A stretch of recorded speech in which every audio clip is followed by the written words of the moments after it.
Welcome to Italy. We are heading north from Verona to Ortisei and the Italian Dolomites on the Autostrada A22. The drive up here is beautiful with vineyards, hillside castles, and traffic jams. On our way to Seceda, we decided to make a quick stop and enjoy the crystal clear blue-green waters of Lake Carezza. At just under 5,000 feet above sea level, you can expect to breathe just a little bit faster if you decide to take the 10-minute walk around this alpine spring-fed lake.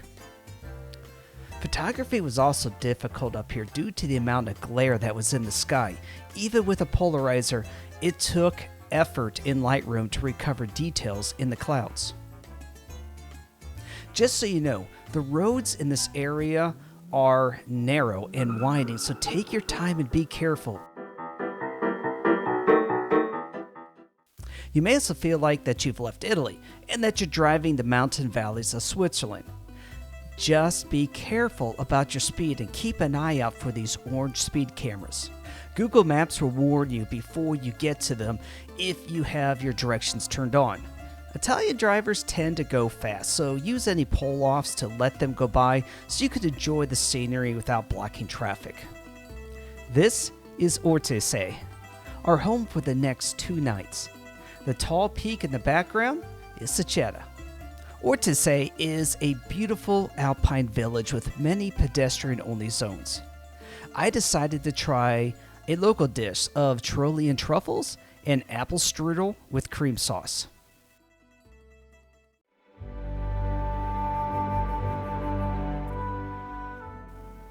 Morning has come to Ortisei. Debbie and I are heading into the village to catch a ride to Seceda.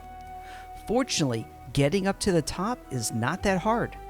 The first of 2 lifts is a gentle ride up through the valley. You'll get treated to manicured alpine prairies, family farms, and of course, farm animals.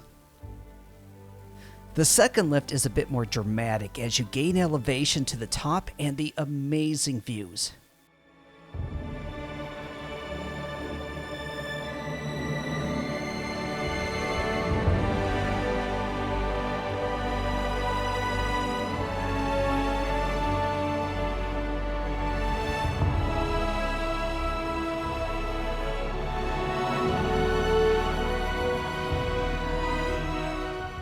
At 8,261 feet, your heart will be pounding as you take in the views. With a little hiking around, you can find some spots for some great photography. Here, I'm capturing a panorama. You don't need to shoot panos to get dramatic photos from up here. You can also get the GPS coordinates for this spot on my Patreon site.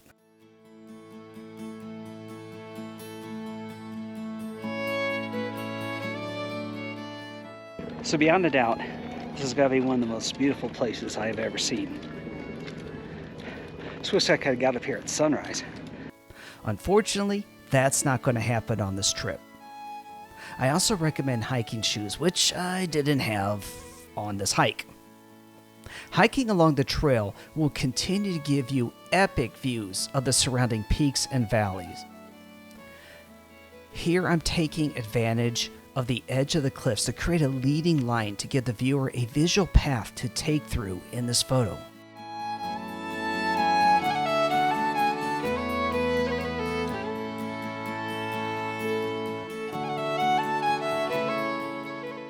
You will also see these barns that are locally known as stadels. They are used as sheds and grain storage for the livestock up here. The trail can also be your focus point to let the viewer take a brief journey on their own through your photo.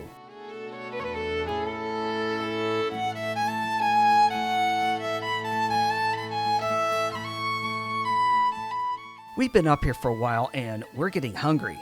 Debbie and I are making our way down the slope to a refugio. A refugio is what a good friend of mine once referred to as hiking for rewards. The rewards is a good beer and excellent food. My wife enjoyed some local sausage and fries.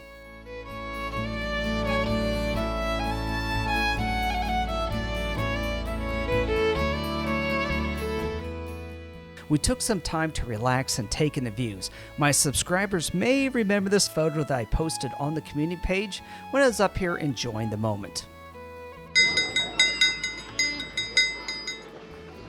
One thing to remember is what goes down must go up to get to the gondola station.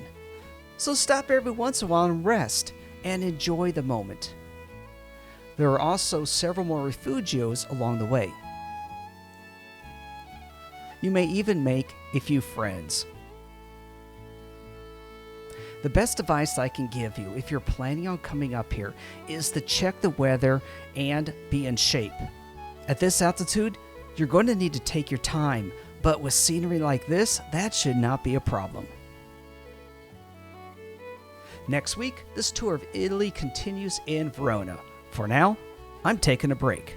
Thank you for watching. Hit the subscribe button, and I'll see you next week.